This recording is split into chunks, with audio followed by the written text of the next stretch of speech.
me shumë punëtorë dhe kontakte në vendet e punës, I bëjmë thirrje edhe një herë bizneseve të respektojnë protokollet e sigurisë, distancimin fizik, dezinfektimin dhe ajrosin e ambienteve, mbajtjen e maskave kudo ku ofrohet shërbim për qytetarët. Me rihapjen e transportit publik, është domosdoshmëri mbajtja e maskës nga të gjithë, ata në shërbim dhe përdoruesit e transportit publik, dezinfektimi I mjeteve të transportit e tjerë. Task Forca anti-Covid nuk do të tolerojë shkelje të rregullave të sigurisë, duke e konsideruar rrezik për shëndetin e qytetarëve. Edhe një herë një kujtesë për masat e thjeshta. Mbani duart të pastra dhe mos e prekni fytyrën. Disinfektojini ato. Ruani distancën në ambientet publike. Nëse kjo nuk është e mundur, ju lutem përdorni maskë apo barierë mbrojtëse. Ju lutem mos u grumbulloni për çfarëdo lloj arsye. Kontaktoni nëpërmjet linjës së gjelbër 0800 40 40 mjekun e familjes dhe nëse nuk është e domosdoshme, ju lutem mos shkoni në institucionet shëndetësore. Nëse keni shenja klinike dhe mendoni se keni Covid, telefononi numrin e urgjencës 127. Qytetarët të prekur me Covid pa shenja klinike ose me simptoma të lehta të kontaktojnë online me mjekun e familjes për këshilla gjatë kohës së karantinimit. Nëse shenjat rëndohen, ju lutem telefononi numrin e urgjencës 127. Faleminderit. Dukshëm pra përkeqësohet situata dita ditës e koronavirusit në vend, ku në 24 orët e fundit janë konfirmuar pozitiv me COVID-19 52 persona, shumica prej të cilëve në Tiranë dhe më shqetësues të fakt është edhe situata në spitalin e vetëm COVID atë infektiv në qendrën spitalore universitare në Ndër, që ka stimuluar edhe deklaratën e morhershme të ministres Panastiliu, e cila tha se është gati skenari nëse do të kemi rritje progresive dita ditës të prekur me COVID-19 dhe sidomos të atyre të cilët do të kenë nevojë për një shërbim spitalor, janë gati 2 spitalit COVID, numër 2 dhe numër 4. I rikthejmë informacionit më hershëm ku policia ka thënë se arrestoi autorin kryesor të vrasjes dyfishtë të ndodhur në 30 maj në Kurbin, ku ekzekutuan me armë zjarri Bujar Lika dhe Paulin Gjergji. Për këtë ngjarje do të kemi komunikim të drejtë për drejtë me kolegun Besar Baraktare. Besar, përshëndetje, si kanë arritur autoritetet të bien në gjurmët e autorit? Lodi, përshëndetje. Operacioni I koduar klinika I zhvilluar nga Policia Kriminale bashkëpunim në drejtimin e policisë dhe të Tiranës dhe të policisë së Lezhës është bërë I mundur arrestimi 30 vjeçarit Eduard Lama, I cili dyshohet se është autori kryesor I ekzekutimit të 2 personave në ngjarje ndodhur me 30 maj të këtij viti. Krahas tyre janë arrestuar dhe 2 mjekë të cilët kanë mjekuar 30 vjeçarin I cili ka mbetur I plagosur gjatë atentatit dhe më pas është përkeqësuar plaga dhe ka mbërritur pranë një klinike private për të kryer edhe një ndërhyrje kirurgjikale. Policia bën me dije se është arritur në gjurmët e tyre duke identifikuar ADN-n dhe gjurmët e gjakut të cilët kanë mbetur në vendin e ngjarjes, por edhe nëpërmjet pamjeve filmike të hotelit ku ka ndodhur ngjarja. Për disa ditë me radhë pas identifikimit të 30 vjeçarit të dyshuar janë mbajtur në vëzhgim dhe familjar të 30 vjeçarit, ndërkohë më pas rreth 2 ditë më parë ai është sjell në Tiranë ku ka qëndruar dhe në banesën e të motrës në kryeqytet dhe më pas është dërguar pranë klinikës për të kryer ndërhyrjen kirurgjikale. Bëhet e ditur nga policia që në pranga kanë rënë dhe 2 mjekët Besim Lame dhe Viktor Marku, të cilët akuzohen për pengim që zbulojnë të vërtetën dhe moskallëzim krimi. Sipas policisë janë dhe 3 persona të tjerë të cilët dyshohet se janë bashkëpunëtor, ndërkohë vijon të jetë I arrestuar dhe me mas sigurie arrest me Burg Kastriot Tusha, I cili mbeti I plagosur gjatë atentatit. Sipas policisë bëhet e ditur deri në këto momente që ai nuk është I përfshirë në atentat, por është plagosur gjatë shkëmbimit të zjarrit mes autorëve dhe viktimave, por duke qenë se ai ka dhënë një dëshmi kontradiktore pranë oficerëve të policisë, ai është mbajtur në arrest me Burg deri në sqarimin e rrethanave.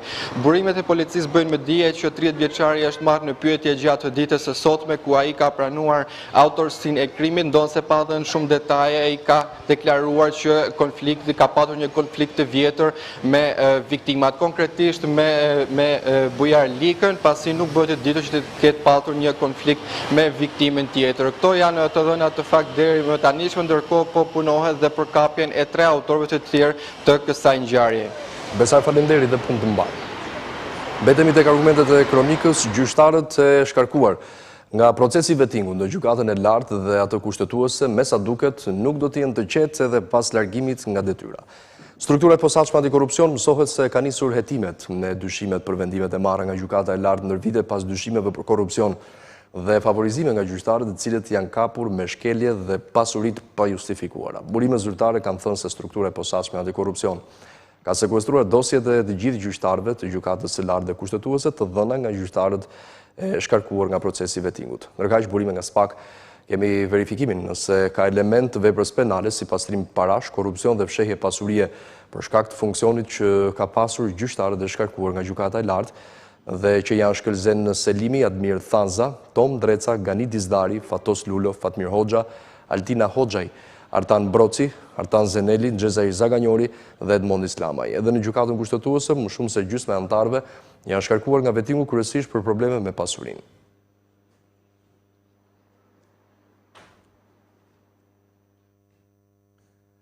Gjykata e Tiranës ka caktuar masën e sigurisë arrest me burg për shtetasin Viktor Marku, person i akuzuar nga prokuroria për vrasjen e biznesmenit Hekuran Billa në zonën e komunës së Parisit në 11 qershor në Tiranë. Në seancën e ditës së sotme, trupa gjykuese ka vendosur që të mbajnë në qeli të arrestuarin deri në fund të hetimit, teksa në seancën e ditës së djeshme, Marku dhe avokati i tij hodhën poshtë akuzat dhe pretenduan se transferimi në Shqipëri të dyshuarit pas arrestimit në Malë të Zi është kryer në mënyrë të parregullt. Gjykata vendosi kështu shtyrjen e seancës me qëllim verifikimin e çështjes, ndërkohë që organi i akuzës ka paraqitur dokumentet e ardhura nga Mali i Zi, ku sqarohet se ndalimi është bërë me kërkesë të Interpol Tirana. 3 ditë më parë, gjykata la në Burg pa afat edhe 22 vjeçarin Sebastian Mali, i arrestuar nga policia si bashkëpunëtor në vrasjen e Hekuran Billës. I riu është nipi i autorit të dyshuar Viktor Marku. Policia dhe prokuroria ndërkohë dyshojnë se vrasja është kryer si hakmarrje për ekzekutimin e Prel Markut, ngjarje ndodhur në vitin 2006 në Angli nga Hekuran Billa.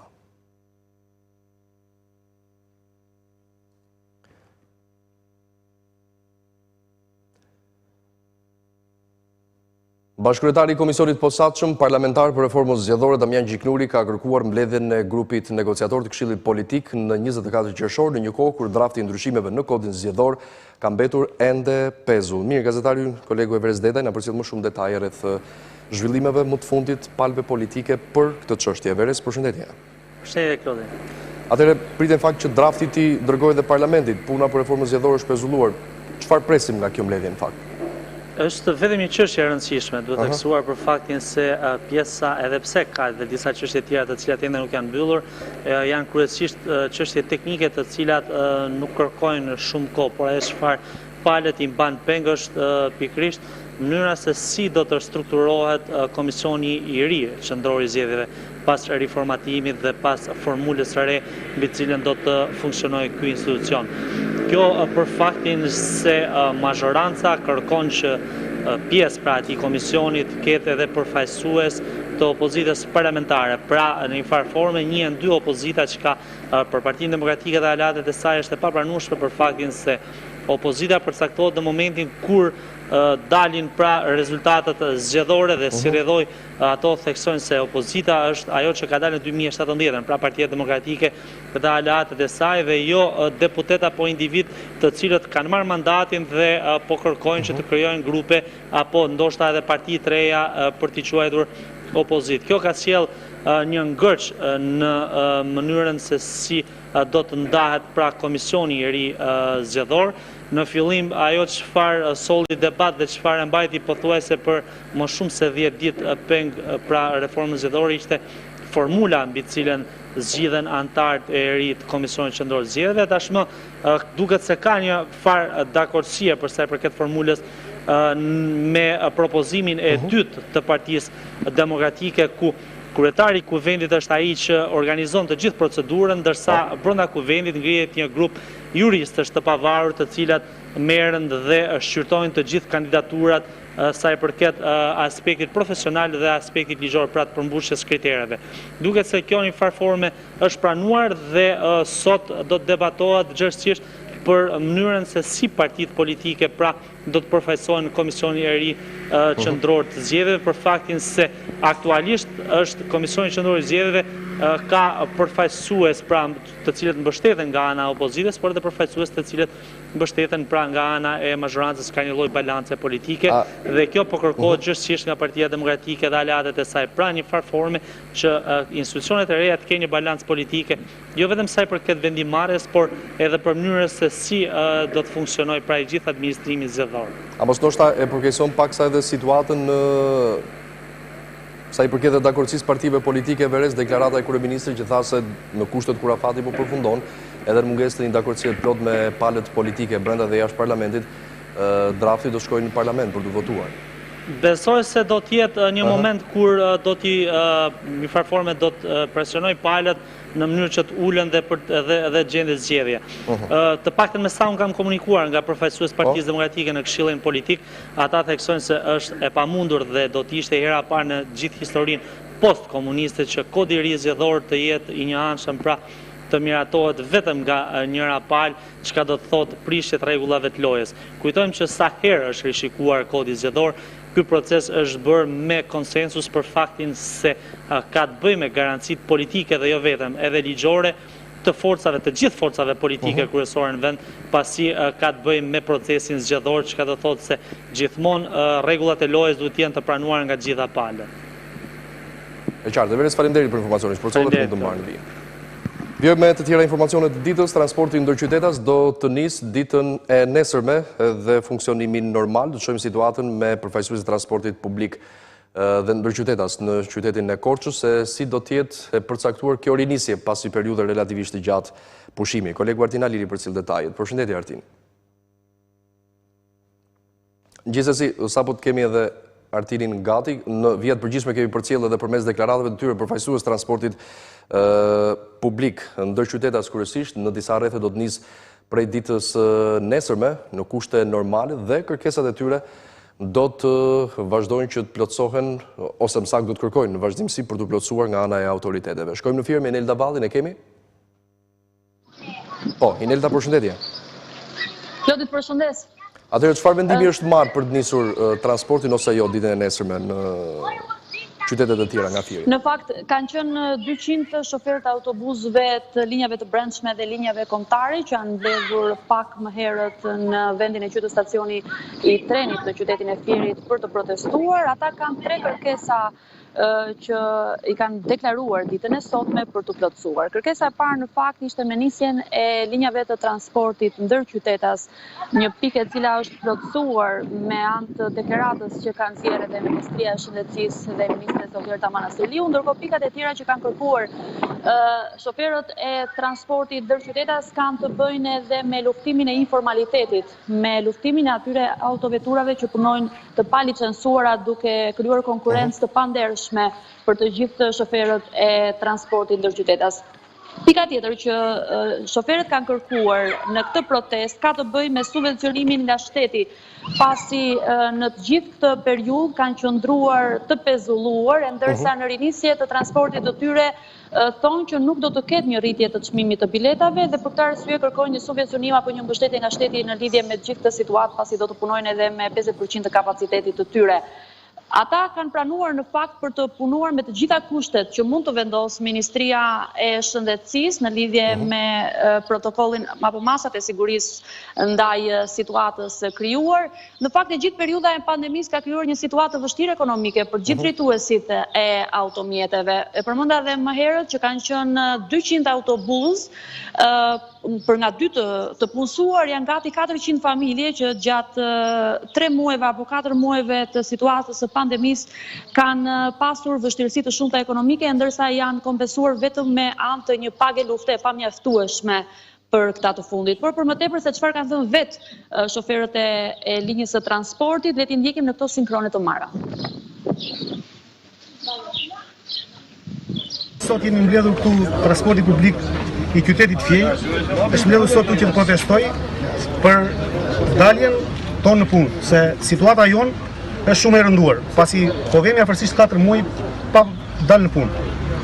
Dhe sot duam t'i themi qeverisë që si ka hapur të gjitha bizneset në Shqipëri, dhe hapi dhe ne se jemi shumë të keq nga gjendja ekonomike. Pak më parë Ministri Manasiliu ka dalë në deklarat ku thotë që do të hapet shërbimi kundrejt disa kushteve. Jeni të gatshëm të zbatoni? Ne jemi të gatshëm të zbatojmë gjitha kushtet që ka Ministre Manasiliu, duam vetëm daljen tonë në punë, se situata është shumë e rënduar. Nuk e dinim, sot ju mblodhëm, nuk e dinim që para, siç po na thoni ju, para 5 minutash pas ka dalë ministria, nuk dinim gjë për këtë, nuk ishim të njoftuar, por megjithatë, ne kërkesa jone vetme, kryesorja është që ne të dalim punë. Pastaj kemi edhe problemet e tjera se ne qytetarët na mbanin çdo ditë në telefon, duan të lëvizin, po paguajnë 5 fishin e biletës. Sot një qytetar që të vejë në Tiranë paguan 15.000 lekë të vjetra që të vejë. Ne kemi edhe vetë fëmijët e tanë, kemi student, dhe s'po vin dot, as po vjen dot, as po vin dot. Ju do mbajni të njëjtin çmim? Ne do mbajmë të njëjtin çmim, siç ka thënë Ministria e Transportit. Sot drejtues sa autobusë shpesh janë? Neve këtu janë 100 autobuza, se këtu nuk janë vetëm autobuzat e linjave ndër qytetese, po janë vetë linjave rreth qytetese. Dhe këtu në qytetin e Fjejt që operojnë gjithsej me gjithë linjat rreth qytetese vend tek 200 autobusë. Do të zhvendosemi në qytetin e Peqinit, bashki e cila duke se është lënë në harres nga autoritetet e pushtetit qendror, duke mos përfituar asnjë fond për investimet në infrastruktura apo dhe shërbimet e tjera për nevojshme për qytetarët. Ditën e sotme aty ndodhet kolegi Edicioni Skënderin na paraqet një situatë më të zgjeruar se si është në qytet. Përshëndetje Ediciona.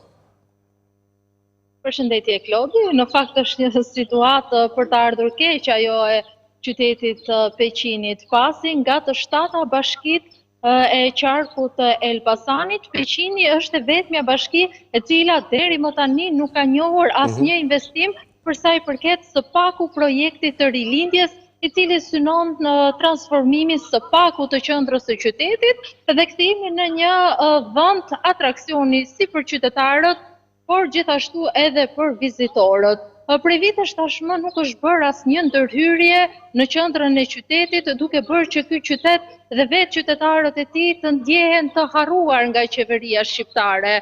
Qendra e këtij qyteti është mjaft e varfër për sa i përket investimeve, si në infrastrukturë, ashtu edhe në fasadë. Nuk është bërë asnjë ndërhyrje, edhe pse tashmë prej disa vitesh projekti i rilindjes është implementuar në bashkitë të tjera të qarkut e Elbasanit. Thuaj se 6 bashkit e qarkut e Elbasanit, të cilat të doja t'i përmendja si ajo e Elbasanit, e Prenjasit, e Librashtit, e Becqit, e Cerrikut, por edhe e Gramçit ka njohur projektet e rilindjes urbane dhe qendrat e tyre janë transformuar deri diku. Ndërkohë krejt e kundërta kanë ndodhur me atë të bashkisë së Peqinit, e cila është lënë në harres.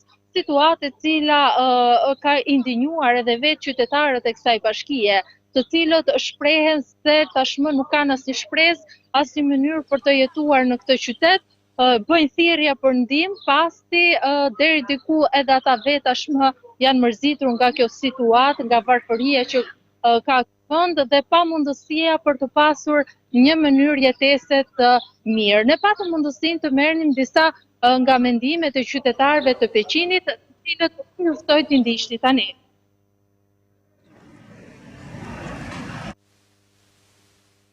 Rogozhina u bo, Cerriku u bo, Becqi u bo, vetëm investimi u bo. Që të mos? Po është, po thuj se zero, qa investime ka? A ndjetë e arruar Peqini nga pushtetit? Mendimin tim po. Vetëm sa e mëllë rrugët, se për tjenë rrugët hapë dhe ikin djerë. Nuk të shof njeri këtu. Po, sigurisht që bashkia Peqini ka nevojë edhe për shumë investimet e tjera, por besoj që do të kemi edhe mbështetjen e qeverisë dhe do t'i kryejmë këto investime që ta zhvillojmë më shumë bashkinë e Peqinit, për të tërhequr edhe më shumë turistë ditor, siç mund të themi ndonjë investim tek kalaja e qytetit, ose tani shumë afër kemi bërë një projekt për rrugën e Gnatja, dhe shpresoj dhe besoj që do të kemi shumë shans për të investuar këtë projekt. Edhe pse këtë të martë ka përfunduar afati i gjendjes së fatkeqësisë natyrore të shpallur nga pandemia, Ministria e Shëndetësisë tha se nuk do të ndryshojë asnjë prej masave të marra për parandalimin e avancimit të këtij virusi. Ogerta Manasiliu u shpreh se për shkak të shtimit të rasteve personave të infektuar, autoritetet po përgatiten për skenarin e hapjes së spitalit COVID-2 në sanatorium dhe COVID-4 në aksin Tiranë-Durrës, nëse do të ketë shtim të rasteve që kanë nevojë për trajtim mjekësor. Përfundimi i gjendjes së fatkeqësisë natyrore nuk e ul gatishmërinë tonë në përballje me këtë virus të rrezikshëm, pasi vendi vijon ende të jetë në gjendje epidemie si pasojë e situatës së shkaktuar nga SARS-CoV-2, që do të thotë që do të vijojnë të mbeten në fuqi të gjitha masat e marra në kuadër të gjendjes së epidemisë. Bazuar në ligjin për sëmundjet infektive, do të vijojnë të jenë të ndaluara grumbullimet si rrezik i lartë për përhapjen e infeksionit, do të vijojë të mbetet gjithashtu karantinimi i personave të konfirmuar me COVID-19 si rregull për gjatë gjithë kësaj gjendje, dhe do të vijojnë të jenë të gjitha masat në fuqi për të kufizuar përhapjen e këtij infeksioni. Sikurse jeni në dieni, situata epidemiologjike në vend ka patur një trend në rritje gjatë javëve të fundit sa i përket numrit të rasteve pozitive ditore, por edhe të shtrimeve në spitalin infektiv në qendrën spitalore universitare në Tereza. Gjej rastin të apeloj sërish për rritjen e vetëdijësimit të çdo njërit prej jush, për zbatimin e rregullave të distancimit social, vendosjen e maskës aty ku nuk është i mundur mbajtja e kësaj distance dhe gjithashtu dhe ruajtjen e higjienës personale. Paralelisht, nëse do të kemi shtim të rasteve në terapi intensive, do të rihapim spitalin Shefqet Ndroqi pra COVID-2 dhe në skenarin tjetër, në rast se shifra do të kapërcejnë këto kapacitete, do të vemi drejt hapjes së spitalit COVID-4 në aksin Tiranë-Durrës. Pra jemi duke u përgatitur për disa skenarë sipas planit të veprimit të miratuar nga Komiteti Teknik i Ekspertëve, por sërish çdo qytetar është i lutur të mbrojë sistemin shëndetësor, të mos e vëmë në sprovën e mingarkesës. Vdekja një 72 vjeçari në një lokal në Gjirokastër ka zbuluar një strehë të ushtrimit prostitucionit në qytetin Jugor. Një lokal në lagjen 18 shtatori ishte përshtatur për këtë veprimtari të paligjshme, teksa në pranga është vënë një 43 vjeçare pronare e ambientit. Ndaj saj rëndojnë akuza për veprat penale, mbajtja e lokaleve për prostitucion dhe ushtrim prostitucioni.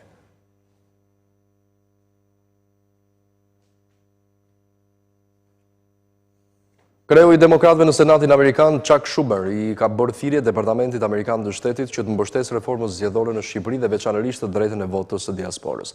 Në një letër, ai shkruan se shqiptaro-amerikanët duhet që të kenë të drejtën e pjesëmarrjes në procese zgjedhore.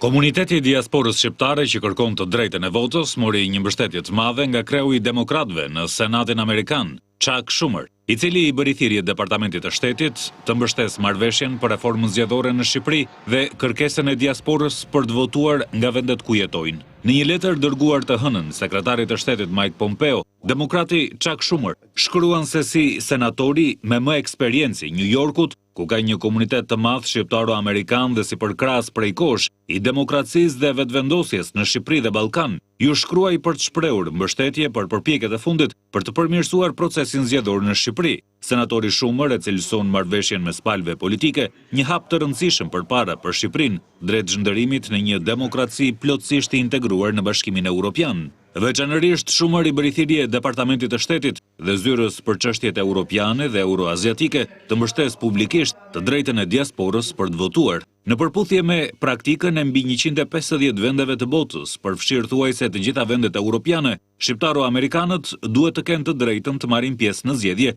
nga vendet ku jetojnë aktualisht, shpreh ai. Një marrëveshje paraprake për reformën zgjedhore u arrit në Këshillin Politik mbi bazën e rekomandimeve të OSBE-udit, por disa deputet të opozitës parlamentare kanë thënë se mund të mos i miratojnë në kuvent ndryshimet e kodit zgjedhor dhe kërkojnë depolitizimin e komisioneve zgjedhore, ndryshimin e sistemit dhe votimin e emigrantëve.